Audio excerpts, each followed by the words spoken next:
கோடி கோடியாக பணம் சேர்த்து மாடி மேல் மாடி கட்டினாலும் இறுதியில் காதற்ற ஊசி கூட உடன் வராது என்பதை உலகுக்கு உணர்த்தியவர் பட்டினத்தார். இவரை பற்றி நினைத்தாலே இடுப்பு துணியோடு கையில் கரும்பை பிடித்திருக்கும் சித்தர் பெருமானின் உருவம்தான் நம் கண்ணில் வந்து போகும்.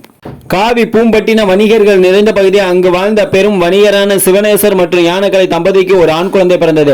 அந்த தம்பதியை திருவன்காடு ஈசனின் மீது மிகுந்த பக்தி கொண்டவர்கள் என்பதால் தங்கள் பிள்ளைகளுக்கு சுவேதன பெருமான் என்று பெயரிட்டனர். பின்னர் திருவன்காடார் என்று அழைத்தனர். பிறந்த முதலே செல்வ செழிப்பில் வளர்ந்தவர் திருவன்காடார். உரிய பருவத்தில் சிவகலை என்ற பெண்ணை திருமணம் செய்தார். முன்னதாக அவரது சகோதரிக்கும் திருமணம் முடிந்திருந்தது. திருவன்காடர் சிவகலை தம்பதிக்கு குழந்தை பேர் இல்லை. அதனால் திருவிடைமருதூர் சென்று ஈசனை வழிபட்டு விரதம் இருந்து வந்தனர். திருவிடைமருதூரில் சிவசர்மன் சுசீலை தம்பதியை வறுமையில் இருந்து வந்தனர். சிவசர்மன் கனவில் தோன்றிய ஈசன் தான் கோவில் நதிக்கரையில் மருத மரத்தின் அடியில் குழந்தையாக இருப்பதாகவும் அதை எடுத்து சென்று காவிரி பூம்பட்டினத்தின் பெரு வணிகரான திருவன்காடாரிடம் ஒப்படைக்கும்படியும் கூறினார். மேலும் அவர் தரும் பொருளை பெற்று வறுமையில் இருந்து விடும்படியும் அருளினார். ஈசன் சொன்னபடியே குழந்தையை எடுத்து சென்று திருவன்காடாரிடம் ஒப்படைத்தார் சிவசர்மன். கைமாறாக அவர் கொடுத்த பொருளை பெற்றுக் கொண்டார். மருத மரத்தின் அடியில் கிடத்த குழந்தை என்பதால் அதற்கு மருதவாணன் என்று பெயரிட்டு திருவன்காடார் தம்பதியை வளர்த்து வந்தனர். மருதவாணன் வளர்ந்ததும் தன்னுடைய வணிக தொழிலை தன் மகனுக்கு சொல்லிக் கொடுத்தார். திருவன்காடார் ஒரு முறை கப்பல் மூலமாக வெளிநாடு சென்ற மருதவாணன் திரும்பி வரும் நாளை எதிர்பார்த்து காத்திருந்தார். திருவன்காடார் ஆனால் மருதவாணனுக்கு பதிலாக ஒரு சிறு ஓலையும் காதில்லாத ஊசியும் தான் வந்தது. அவர் சென்ற கப்பலிலும் கூட எருவின் வரட்டியும் தவிடும் தான் நிரம்பியிருந்தன. இதை கண்டு கோபம் கொண்ட திருவன்காடார் மகன் கொடுத்த ஓலையில் இருந்த வாசகத்தை படித்தார். அதில் காதற்ற ஊசியும் வராது, கான்கடை வலிக்கே என்று எழுதப்பட்டிருந்தது. அதை படித்ததும் ஒரு திருவன்காடாருக்கு தூக்கி வாரி போட்டது. இதுநாள் வரை தன்னுடன் வராத செல்வத்தை தேடி அடைந்ததை நினைத்து வருந்தினார். உடனடியாக துறவியாக மாறி போனார். காவிரி பூம்பட்டினத்தில் பிறந்தவர் என்பதால் அவரை அனைவரும் பட்டினத்தார் என்று அழைத்தனர். சொத்துக்களை தொடர்ந்து சிவாலயங்கள் தோறும் சென்று வந்தார். பட்டினத்தார் அப்படி சென்ற போது தான் பத்திரகிரியர் என்னும் அரசனை தன்னுடைய சீடனாக ஏற்றுக்கொண்டார். ஆனால் பட்டினத்தாருக்கு முன்பாகவே பத்திரகிரியாருக்கு முத்திய அருளினார் சிவபெருமான். இதனால் தனக்கும் முத்தி கிடைக்க செய்ய வேண்டும் என்று சிவபெருமானிடம் வேண்டினார் பட்டினத்தார். ஆனால் ஈசனா அவரது கையில் ஒரு கரும்பை கொடுத்து, இந்த கரும்பை நுனி எந்த ஆலயத்தில் இனிப்பாக இருக்கிறதோ அங்கு உனக்கு முத்தியை தருகிறேன் என்று கூறிவிட்டார். இதை எடுத்து கையில் கரும்போடு பல ஆலயங்கள் சுற்றி வந்த பட்டினத்தார் இறுதியில் சென்னையில் உள்ள திருத்தலத்திற்கு வந்தபோது அவரது கையில் இருந்து கரும்பின் நுனி பகுதி இனிப்பு சுவையை கொடுத்தது.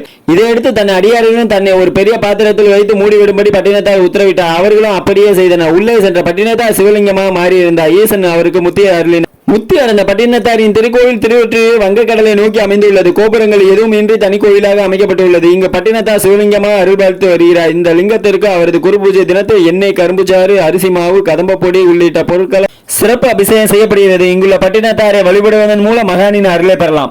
பட்டினத்தார் செய்த அற்புதங்களாக சொல்லப்படுவது. ஈசனின் அருளா துறவியாக மாறிய பட்டினத்தார் ஆரம்ப காலங்களில் தனது சொந்த ஊரிலே இருந்து வந்தார். ஆனால் சொத்துக்களின் மீது பற்றில்லாமல் இருந்தார். அதனால் அந்த சொத்துக்களை அவரது சகோதரியை அனுபவித்து வந்தார். தன் சகோதரன் மீண்டும் மனமாறி வந்துவிட்டால் சொத்துக்கள் பறிபோய்விடுமே என்று அச்சப்பட்ட பட்டினத்தாரின் சகோதரி அவருக்கு அப்பத்தில் விஷத்தை தடவி கொடுத்தார்.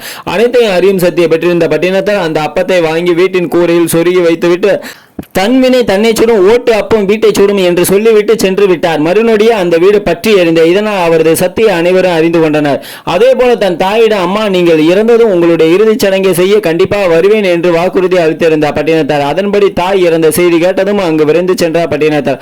பட்டினத்தார் அவர் வருவதற்கு இறுதிச் சடங்கு முடித்துவிட வேண்டும் என்று அவரது உறவினர்கள் அனைவரும் சிதை மூட்டும் வேலை அவசரமாக ஈடுபட்டனர். கொல்லி வைக்க போகும் தருணத்தில் அங்கு பட்டினத்தார் வந்துவிட்டார். சிதை மூட்டுவதற்காக அடுக்கி வைக்கப்பட்டிருந்த காய்ந்த விறகுகளை அகற்றிவிட்டு பச்சை வாழை மட்டையை அடிக்க அதன் மேல் தாயை படுக்க வைத்து தீ மூட்டினார். அவரது சத்தின் காரணமாக அந்த பச்சை வாழை மட்டை மலமளவென்று எரிந்தன. ஊராரும் உறவினர்கள் வாயெடுத்து போய் நின்றனர். ஆனால் அவை எதை பற்றியும் கவலைப்படாமல் அங்கிருந்து அகன்று விட்டார் பட்டினத்தார்.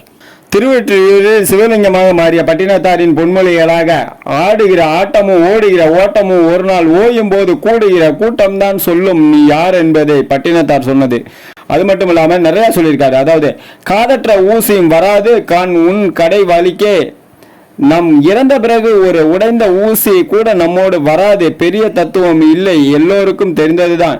இந்த ஒரு வரியை படித்தவுடன் இருந்த சொத்தை எல்லாம் அள்ளி கொடுத்து விட்டு பட்டினத்தார் ஒரு கோவணத்தை துணியுடன் வீதியில் இறங்கிவிட்டார். பட்டினத்தார் ஒரு புகழ்பெற்ற துறவியின் தமிழ் புலவரும் அவர். அவரின் பொன்மொழிகளாக ஆன்மீக வழிகாட்டுதலுக்கு வாழ்க்கை தத்துவங்களுக்கும் பெயர் பெற்றவையே அவற்றில் சில. பற்றுக பற்றற்றான் பற்றினை அப்பற்றை பற்றுக பற்று விடற்கு. இந்த பொன்மொழி பற்றுகளை விட்டு இறைவனை பற்றி கொள்ள வேண்டும் என்று அறிவுறுத்துகிறது.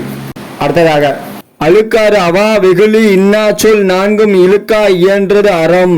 பொறாமை, பேராசை, சினம், புறங்கூறுதல் ஆகிய 4 தீய குணங்களையும் விட்டு விலகுவதே அறம். அடுத்ததாக, உண்டி சுருங்குதல் பெண்டீரும் ஆண்பாலும் இல்லறத்துள்ளார் மாண்பு.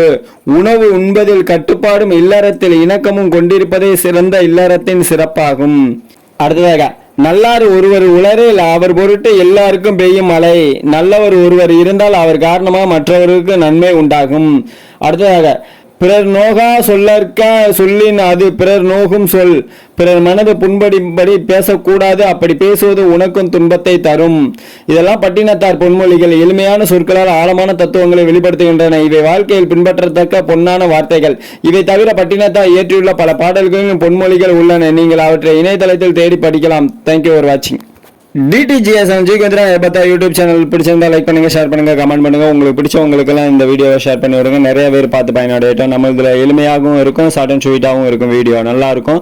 ஒவ்வொன்றுமே ஆழமான கருத்தாக இருக்கும். ஒவ்வொன்றுமே உண்மை சம்பவமாக இருக்கும். அதனால நீங்கள் தாராளமாக இந்த வீடியோவை நீங்கள் ஒவ்வொரு இதையும் வாட்ச் பண்ணலாம். அது மட்டும் இல்லாமல் நம்ம DTGS யூடியூப் சேனலில் முக்கியமான தகவல் தான் நம்ம கொடுத்துட்ருக்கோம். அதனால நீங்கள் முக்கியமானது இருக்கனால ஒவ்வொன்றுமே நீங்கள் போய் பாருங்கள். பழைய வீடியோலாம் எடுத்து பார்த்தீங்கன்னா உங்களுக்கே புரியும். அது மட்டும் இல்லாமல் நான் சபரிமலை ஐயப்பனின்னு ஒரு அதிதீவிர பக்தன்னா நீங்கள் சாதாரணமாக நினைக்காதீங்க. நான் ரொம்ப அதிதீவிரமான பக்தன். ஐயப்பனுக்கு பயங்கரமான ஒரு பக்தன்னே நான் சொல்லலாம். நான் கொஞ்சம் நெஞ்சமாக சொல்ல முடியாது. அது இப்போ செயலில் பார்த்தா தான் உங்களுக்கே புரியும். இருந்தாலும் பரவாயில்ல, நீங்கள் அதை கால நோக்கில் பார்க்கலாம். நான் எந்த அளவுக்கு நான் சாமியை கும்பிடுவேன் அப்படின்னுங்கிறத விட நான் எந்த அளவுக்கு ஐயப்பன் மேலே பக்தி வச்சிருக்கேனுங்கிற விஷயம் தான் பெரிய விஷயமாகவே இருக்கும் இங்கே. சரி, ஓகே, அதெல்லாம் இருக்கட்டும். நீங்கள் வீடியோ நீங்கள் தொடர்ந்து பாருங்கள். உங்களுக்கு தொடர்ந்து நாங்கள் சில வீடியோக்கெல்லாம் நாங்கள் கொடுத்துக்கிட்டே இருக்கோம். ஆன்மீக கருத்துக்கள் நிறைய தெரிஞ்சுக்கிறவங்க இதை சப்ஸ்கிரைப் பண்ணிக்கலாம். DTGS யூடியூப் சேனலில். தேங்க்யூ ஃபார் வாட்சிங்.